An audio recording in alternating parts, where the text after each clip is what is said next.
My journey started officially when I was 16 years old. I was first diagnosed as major depressive.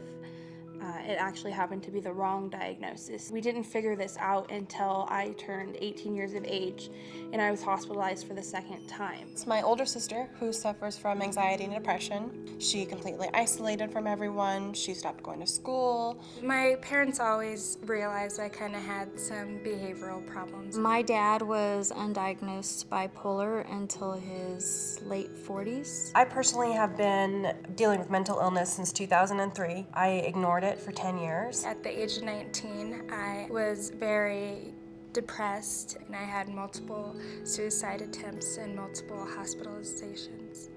I took a bunch of painkillers and mixed it with vodka. The family started kind of talking about mental illness, but it was like a secret. And it's still one of those things where my parents don't want to talk about it.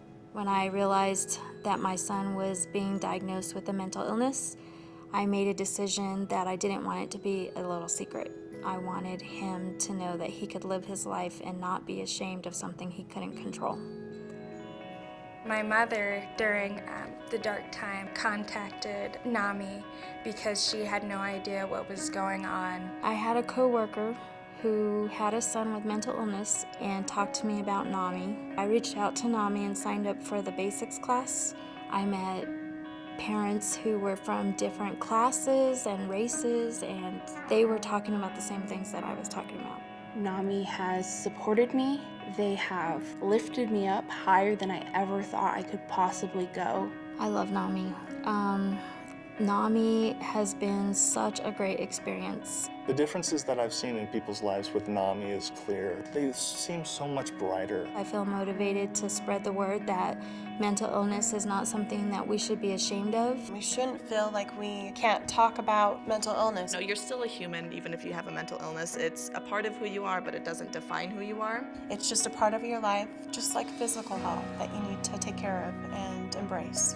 I think my generation does look at mental health differently. It is a lot easier for our generation to talk about and discover our own mental illnesses. The newer generation is trying to learn how to speak their voice and to be heard. They're a lot more open and honest with their own feelings and their own needs and becoming more assertive. I can tell that we're more accepting of these different issues. It's not quite as taboo anymore. There's still a lot of ground to cover. There's so many individuals that still are not seeking the help that they need. I'd definitely like to see the world be a lot more accepting and nurturing of anyone. It doesn't matter if they have a mental health illness or not. I would like to think in the future that mental illness would be talked about just the same way as, cancer is today. I think it's important to support Nami. There's at least 1 in 4 people that do have a mental illness. Nami is important. It is a community of people with mental illnesses where you can all come together and learn from each other. I have experienced the positive impact in my family. I wish I had something like that when I was in high school. They're everywhere and they're doing wonderful things. Best kept secret in Colorado. Honestly, I would like to see my kids volunteer with Nami. That drive that they have to really end the stigma is huge. It's more or less we've just opened the door to servicing the world. Without Nami, I think me and my son would be in a scary place. If it wasn't for Nami, I don't think I would be here today.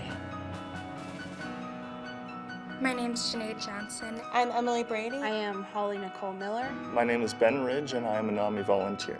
And I'm a volunteer with Nami. And I volunteer for Nami. And I am a volunteer with Nami.